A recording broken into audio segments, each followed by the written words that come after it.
Bom dia, oitavo ano. Vamos acordar, vamos estudar, vamos dar continuidade ao nosso novo capítulo de história. Que legal! Chegou um assunto sobre a Revolução da América, Revolução Americana.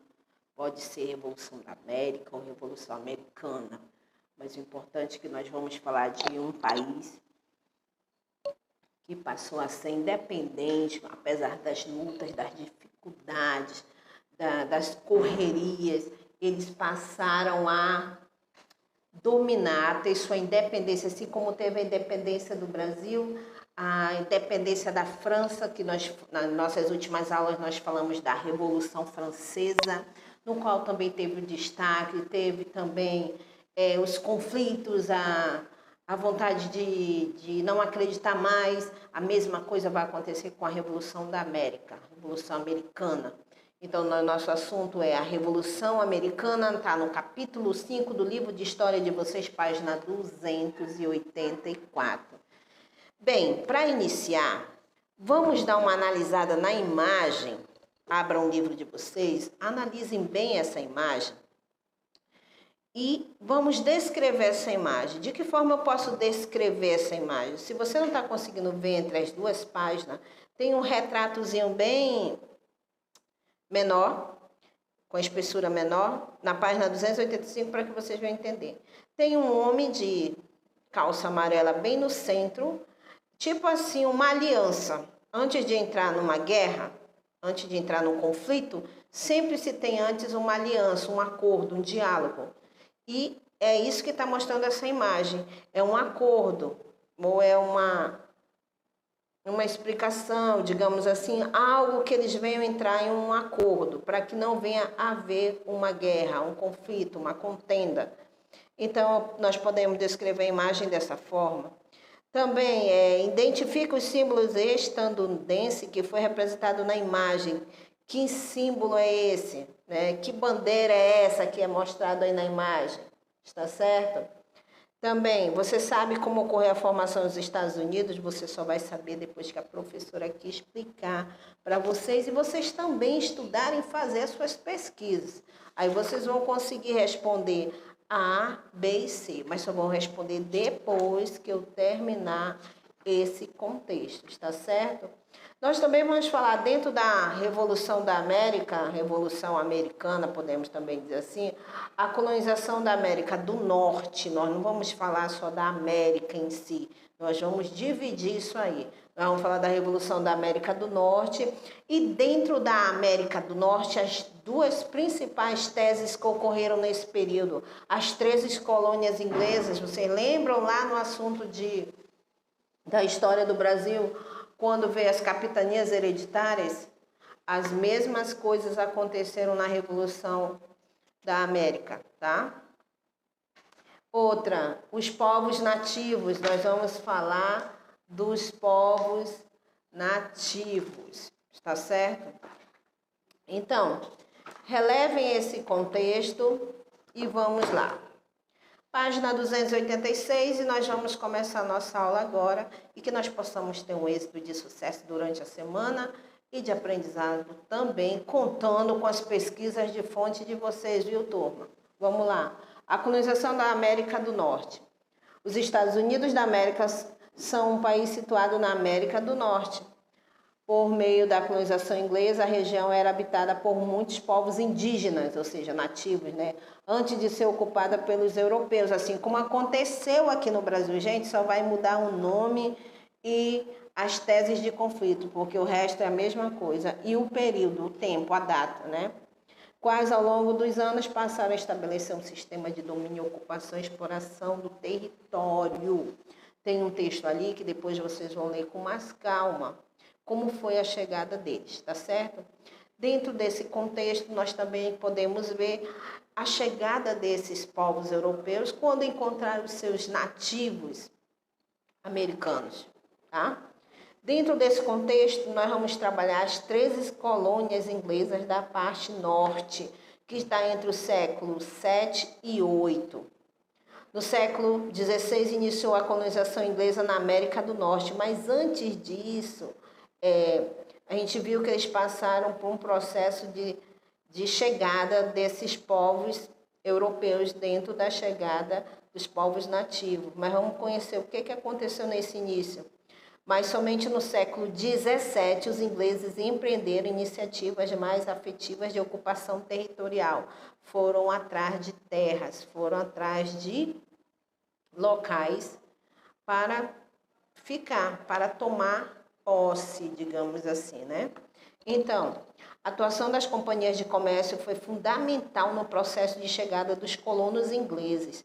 Essas instituições organizavam a chegada dos imigrantes que eram de diversas origens. Alguns grupos vieram de países como Alemanha, olha aliado aí, Alemanha, França, Escócia e Irlanda. Inicialmente foram fundadas na América do Norte 13 colônias, observe, porque é assim, gente, os Estados Unidos tinha aqueles que eram a favor e aqueles que eram contra. Digamos, no Brasil, lembram quem ficou do lado do Brasil e depois quem ficou do lado contra o Brasil? A mesma coisa aconteceu na América do Norte, nos Estados Unidos. Analise o mapa ao lado, qual característica geográfica e regiões onde as 13 colônias foram estabelecidas. O que tem entre comum delas? O que foi que ficou entre comum? Tem o rosa representando colônia do norte, o amarelo colônia do centro e o laranja colônia do sul. O que tem em comum entre elas? O que foram estabelecidas entre elas todas? Gente, as fronteiras.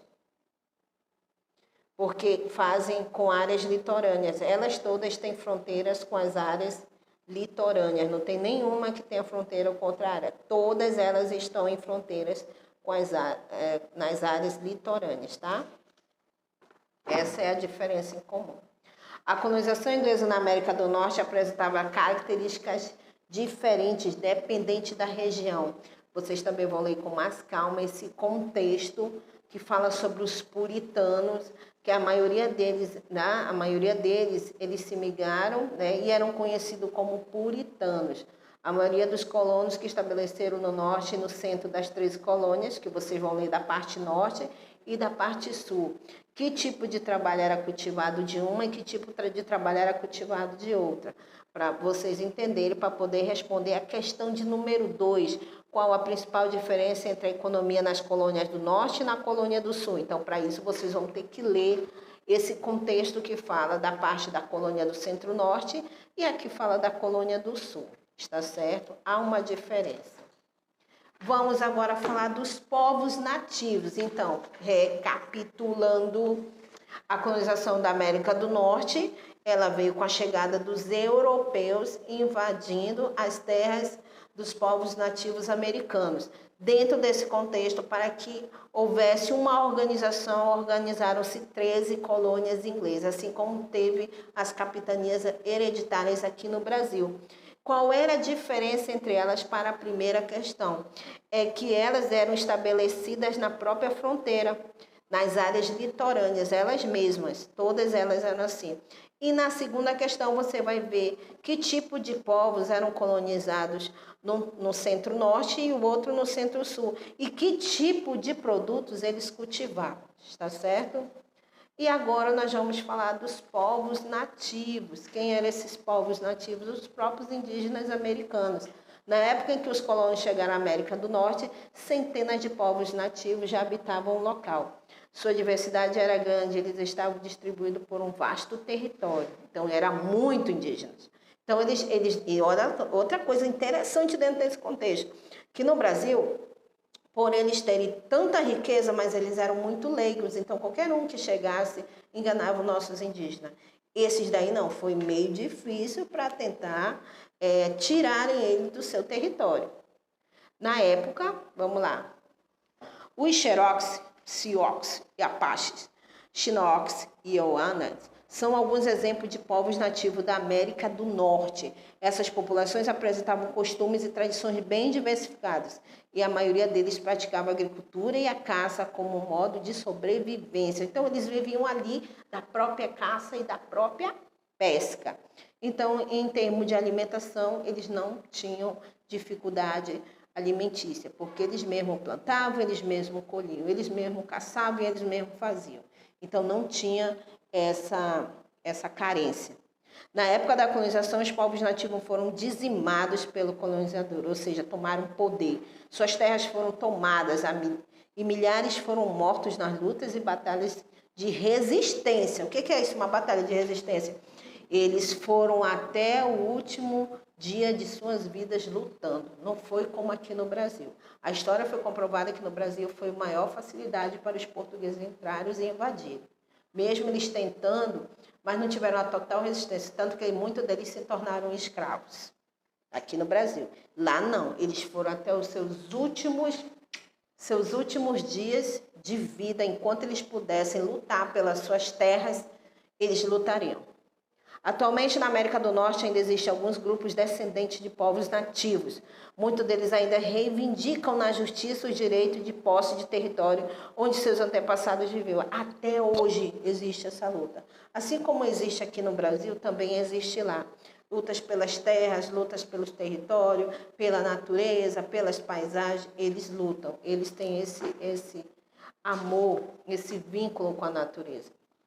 Gente, a gente vai parar nossa aula nessa página e vocês vão fazer a atividade da página 287, da página 286 e a página 285. Lembrando que a 285 é no caderno, a 287 é no caderno e a 280, que eu pulei aqui, 286 também no caderno. Esse é o nosso início da nossa aula de hoje sobre a Revolução Americana. Essa revolução que também não teve muita diferença que nem a do Brasil, mas que sim, eles lutaram até o fim e continuam lutando pelas posses de terra. Que nós possamos ter uma semana abençoada e êxito do nosso estudo. Gente, o foco do futuro só depende de você. Bom dia e até a próxima aula de história. Bye.